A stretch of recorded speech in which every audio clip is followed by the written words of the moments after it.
Hey guys, we're reading chapter 4 of Junie B Has a Peep in Her Pocket.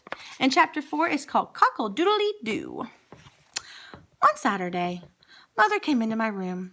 She said we were going shopping for clothes for the farm trip. I looked up from my coloring book.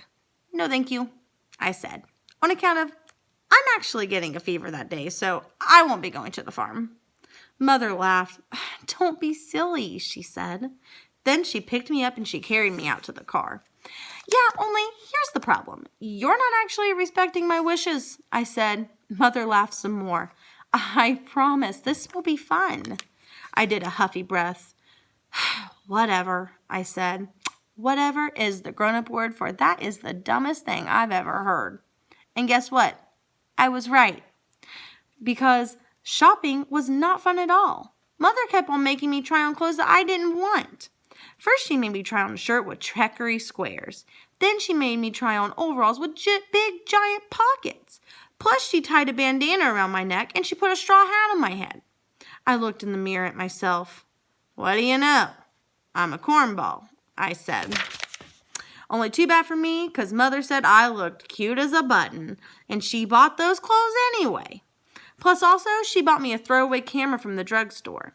After we got home, I started to color again, and Mother hanged up my new clothes. Do you want me to show you how to use the camera for your trip now? She asked. No, thank you, I said, on account of I'm getting a fever that day, so I won't actually be going to the farm. After that, Mother did a big sigh, and she closed my door, and she let me color in peace.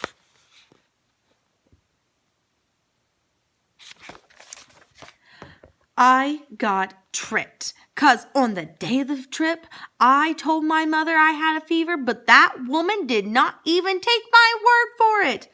Instead, she took my temperature. And so what kind of trust is that, I ask you? No fever, she said. Then Mother dressed me in my farm clothes and she drove me right to my school. She pulled into the parking lot. Oh no, I said. Oh no, 'cause that bus was there for the field trip already. It was parked right at the curb. Believe me, Junie B, said Mother, you're going to have a great day. Then she got me out of the car and she pulled me to my teacher. Good morning, Junie B, said Mrs. Don't you look cute today? I felt my forehead. I'm ill, I said. Mrs. smiled. I love your straw hat. My head is a flaming fireball, I said. Mrs. bended down next to me. And that bandana is absolutely darling. I am burning to a crinkle, I told her. Crisp, said Mother. Whatever, I said. After that, Mother lifted me onto the bus and she handed me my backpack with my lunch and camera.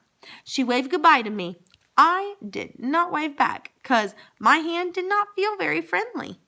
But just then, my bestest friend named Grace came running to me. Junie B, Lucille and I saved you a seat. Then she grabbed my arm and she took me way in the back. I sat down next to Lucille. No, said that Grace, that's my seat, Junie B. She quick pulled me up. So where am I supposed to sit then? I asked.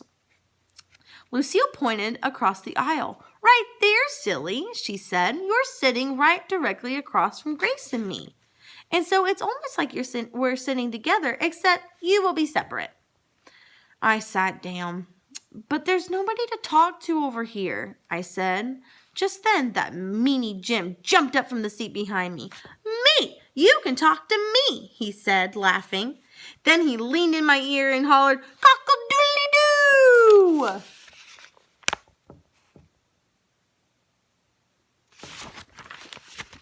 Right into my eardrum. Too bad you're afraid of roosters, he said. Roosters can tell if you're afraid, Junie B. Ask anybody. Roosters always peck the scaredy heads first. No, they don't, Jim, I said back. You're just making that up, probably. And anyhow, if roosters peck people's heads off, all farmers would have a nub head. And only they don't, so there, ha, ha. Jim raised one eyebrow.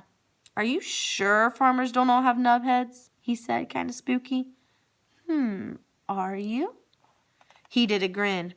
Why do you think farmers wear hats? Jim leaned closer. To cover up their nubs, that's why, he whispered.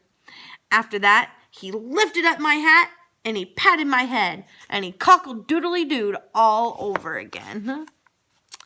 Chapter 5, E-I-E-I-O. We will read that hopefully Monday. And so just check back in and hopefully I'll get this uploaded next week. Have a wonderful weekend, guys. See ya.